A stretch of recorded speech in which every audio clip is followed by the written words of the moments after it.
Hey, this is Katz bringing you the first ever installment of the Five-Head Dragon, the series in which we teach you everything you need to know to play certain decks or use certain cards.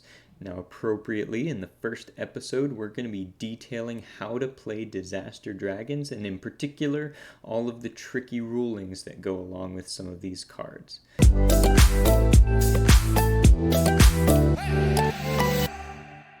We're going to start with Totem Dragon.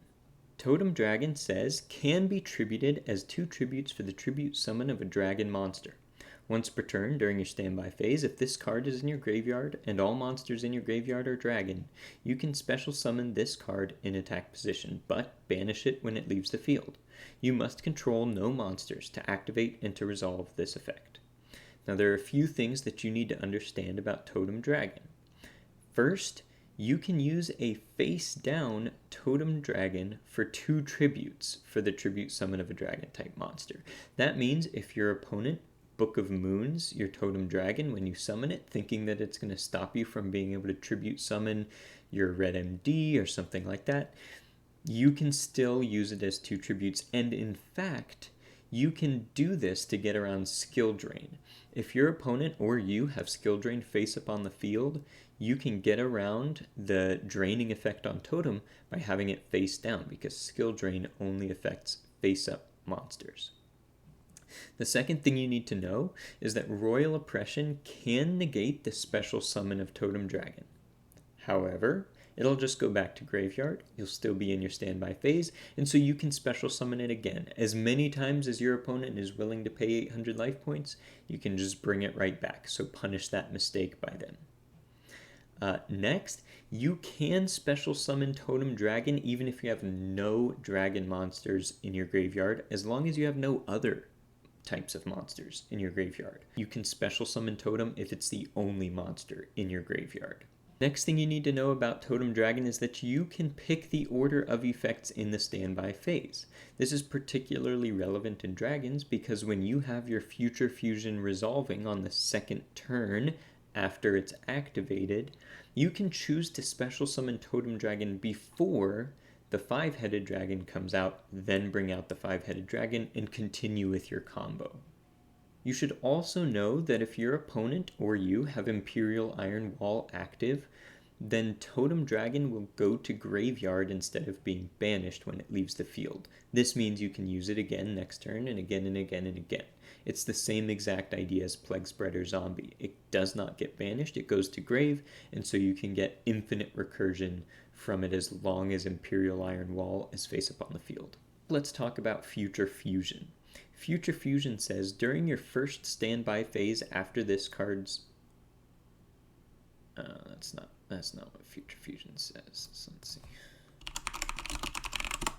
Future Fusion says reveal 1 fusion monster in your extra deck and send from your main deck to the graveyard the fusion material monsters that are listed on that fusion monster card.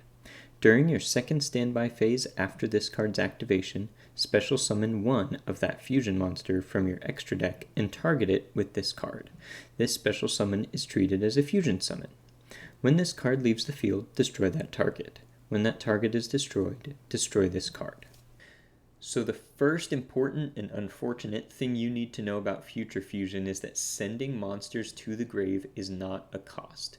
What this means is that if you attempt to activate Future Fusion and your opponent responds with Mystical Space Typhoon or Regeki Break or anything that they can chain at spell speed 2 to destroy Future Fusion before it's had a chance to resolve on the field, you do not get to send monsters to the graveyard.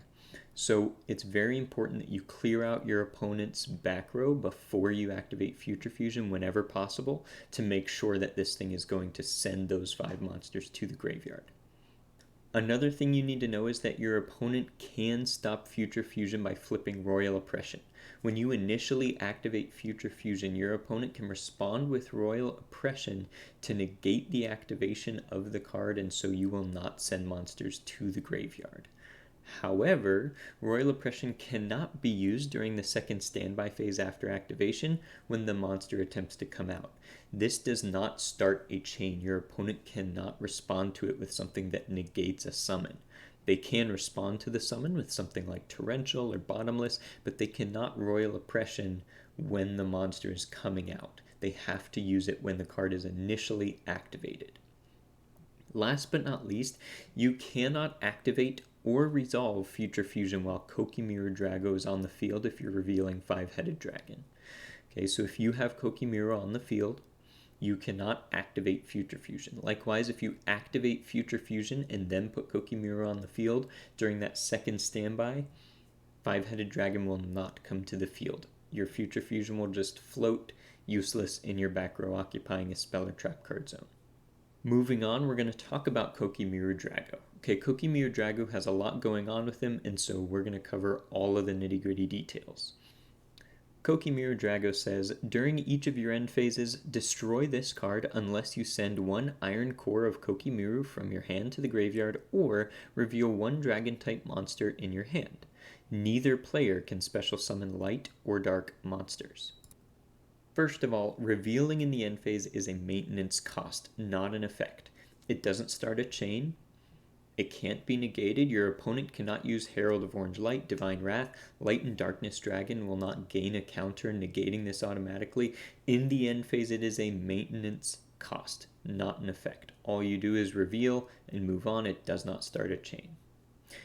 Tragodia cannot be dropped in a battle in which Kokimir Drago is destroyed. So if you declare an attack on your opponent and you have a Tragodia in hand and your Kokimir Drago has 1900 attack and your opponent's monster is, let's say, a Stardust Dragon, so you take 600 damage, you cannot summon Tragodia from that battle.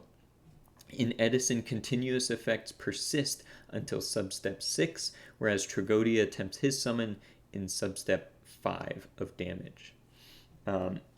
You can special summon Kokimir Drago at spell speed 2. The easiest way to do this is Call of the Haunted in response to an effect that would special summon a light or dark monster.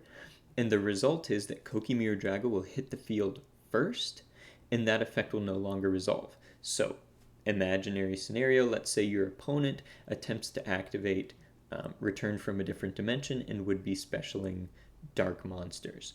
You can respond with Call of the Haunted.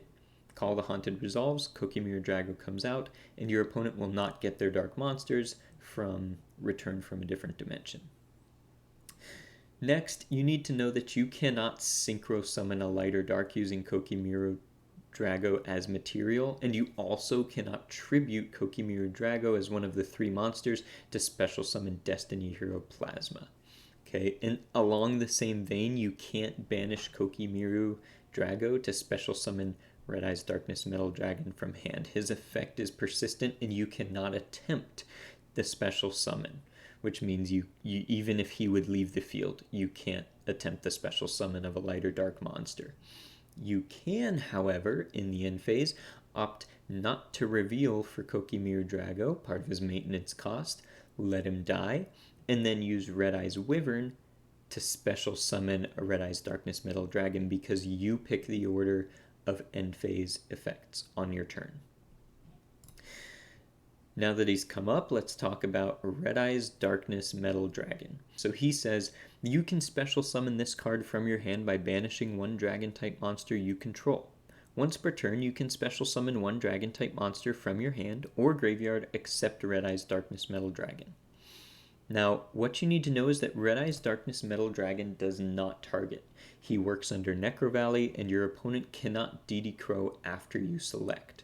So what happens is, if your opponent has DD Crow, you declare that you're going to activate Red Eyes Darkness Metal Dragon's effect, but you don't have to declare what monster you're going to bring back. So they may respond with DD Crow at that moment, but they just have to pick a monster to banish, and then you can bring back whatever other monster you want to. It's also worth noting that newer versions of Red Eyes Darkness Metal Dragon say that you can only use his effect to special summon him once per turn. That is not the case in Edison printings. Next, let's talk about Prime Material Dragon. Prime Material Dragon says any effect that would inflict damage to a player increases their life points by the same amount instead. During either player's turn, when a card or effect is activated that would destroy a monster or monsters on the field, you can send one card from your hand to the graveyard. Negate the activation, and if you do, destroy it. The main thing that you need to know for Prime Material Dragon is that it can negate more than one effect in the same chain. So if your opponent uses Mystical Space Typhoon, and then you respond with Prime Material Dragon's effect to negate, and then your opponent chains Dust Tornado, you can once again use Prime Material Dragon's effect to negate the Dust Tornado. It stops multiple things in the same chain, unlike Light and Darkness Dragon. Okay, and you should also know that Prime Material can negate Royal Oppression in response to the activation of a face-up Red Eyes Darkness Metal Dragon's effect. So if you have Red Eyes Darkness Metal Dragon and Prime Material already on the field, you declare that you're going to activate Red MD's effect, and your opponent chains Royal Oppression. You can negate that activation with Prime Material Dragon because it would be destroying a monster on the field, namely Red Eyes Darkness Metal Dragon. Next, let's talk about Exploder Dragon. So Exploder Dragon reads, if this card is destroyed by battle and sent to the graveyard, destroy the monster that destroyed it. Neither player takes any battle damage from attacks involving this attacking card. The rulings with this card are kind of niche, but there are 3 of them that I'm going to go over. The first one is a Shura that kills an Exploder Dragon still special summons. So Exploder Dragon, unlike Raikou, is going to kill the Shura after it's already had its opportunity to special summon. So Shura will kill the Exploder Dragon, then special summon, then the Exploder Dragon's effect will go off and kill the Shura after the fact. Similarly, a Goyo Garden that kills Exploder Dragon will revive the Exploder Dragon, and then the Goyo Garden will die afterward. And then the last thing that you need to know, and you could tell this just by reading the card, but it's really easy to overlook, so I'm going to mention it, is that Exploder Dragon cannot deal damage to your opponent's life points even with a direct attack. Next, let's talk about Super Rejuvenation, a card that's really popular in the Dragon Turbo builds. It says, during the end phase of the turn this card was activated, draw a number of cards equal to the combined number of dragon monsters you discarded or attributed from your hand or field this turn. You need to know 3 things about Super Rejuvenation. First, you can wait until after the resolution of Super Rejuvenation to reveal for Kokimir Drago. So if you have a Kokimir Drago on the field, you don't have any dragons in hand, no worries, just let Super Rejuvenation resolve, and hopefully you'll draw a dragon off of that, which you can reveal for the maintenance cost. Second, you can activate Super Rejuvenation drawn off of Super Rejuvenation. So if you activate Super Rejuve, and then you draw 5 cards, and one of those is Super Rejuvenation, you can activate it again, and draw 5 more cards. And then if you draw another Super Rejuvenation, you can activate that one and draw 5 more cards. Last but not least, the last thing that happens in the turn is discarding for hand size. That's the one thing that you cannot control the order of. So if you discard for hand size at the end, that means no more resolving Super Rejuvenations afterward. The only thing that can activate after you've discarded for hand size is some sort of mandatory effect that occurs when a card is discarded. For example, White Stone of Legend. So White Stone of Legend says, if this card is sent to the graveyard, add 1 Blue Eyes White Dragon from your deck to your hand. This is mandatory, and so it will occur during the end phase when you discard for hand size. And so what happens is you enter the end of your end phase, discard for hand size. If one of those cards is White Stone, you'll add a Blue Eyes to your hand. Then you'll discard again for hand size until you end up with the appropriate number of cards. Okay, that's everything I want to cover in this video. Hopefully going forward you can duel with more confidence when you're piloting dragon decks. If there's something that you wanted to see or something that I got wrong or something that you want to see next time, then just let me know in the comments.